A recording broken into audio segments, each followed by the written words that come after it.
से ढके शहर ताइफ में, जहां बनु सकीफ कबीला मगरबी अरब की सरजमीन पर काबिज था। बनु औफ के अमीर अबू अकील घराने में पैदा होने वाले मोहम्मद बिन अल कासिम जल्द ही तारीख के सफहात पर सोने के टुकड़ों में अपना नाम लिखेंगे। खुशकस्मती ने इब्तिदाई जिंदगी में नौजवान मोहम्मद पर मेहरबानी की। उनके चचा हजाज बन यूसुफ अमवी खिलाफत के ताकतूर तरीन अफराद में से एक बन गए थे। खिलाफत के हरीफों को कुचलने और इराक और मशरकी रियासतों का गवर्नर मुकर्रर होने के बाद हज्जाज ने अपने नौजवान भतीजे में खुसूसी दिलचस्पी ली। अगरचे मोहम्मद के वालिद बसरा के नायब गवर्नर की हैसियत से खदमात अंजाम दे रहे थे, लेकिन ये उनके चचा की सरपरस्ती थी जो उनकी तकदीर को तश्कील देगी। चचा और भतीजे के दरमियान रिश्ता इतना मजबूत हो गया कि हज्जाज ने मोहम्मद बिन कासिम से शादी के लिए अपनी बहन ज़ैनब का हाथ पेश किया।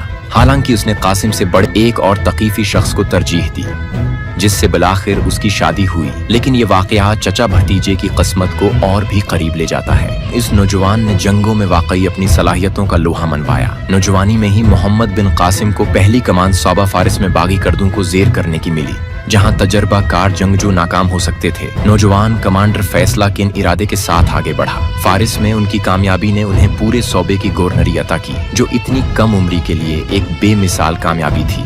सिनत के साहिल पर समंदरी कजाक मुसलमानों के जहाज रानी के रास्तों पर तबाही मचा रहे थे।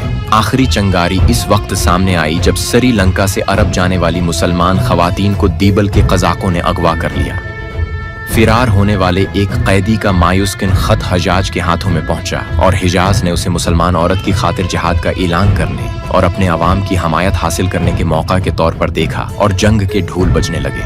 मकामी हुक्मरान राजा दाहिर ने इन वाक़यात पर आंखें बंद कर लीं। सिर्फ 17 साल की उम्र में मोहम्मद कुछ हजार शामी घड़ सवारों की फौज और इराक से अजाफी 1000 अफवाज की जिम्मेदारी सौंपी गई थी, और ये कुव्वत इसके सफर को जारी रखने के साथ बढ़ती चली गई। पिछले 2 कमांडर सुनत पर काबू पाने में नाकाम रहे थे। अब सारी उम्मीदें इस नौजवान जनरल के कुंधों पर जमी हुई थीं। फौज का ये मार्च हजारों ऊंटों के घड़ सवारों, समंदर के रास्ते ले जाने वाले ताकतूर महासरे और रियासत के कोने कोने से जंगजुओं को देखने के लिए एक नजारा था। जैसे ही वो मुकरान के बेरहम सहरा को उबूर कर रहे थे, फनाजबूर और अरमान बैला के शूरश ज़दा कस्बे इसके सामने गर गए और उसकी फौज जाट फौजियों और मेड फौजियों से भर गई, जिन्होंने उस नौजवान कमांडर के अभरते हुए सितारे को पहचान लिया। उनका पहला बड़ा हमला दीबल पर हुआ, जहां उनकी सफारती बसीरत ने उन्हें खते में अहम इतिहादी बना दिया। आखिरी तसादिम इरवड़ के मकाम पर हुआ, जहां मोहम्मद बिन कासिम ने दरियाए सिनद के पार राजा दाहिर की फौजों का सामना किया। एक सख्त लड़ाई के बाद दोनों इतराफ से तलवारें टकरा गईं। राजा दाहिर गर गया और उसके साथ ही सनद की मुजाहमत दम तोड़ गई। इस नौजवान जर्नील ने वो काम हासिल कर लिया था जो नामुमकिन लगता था,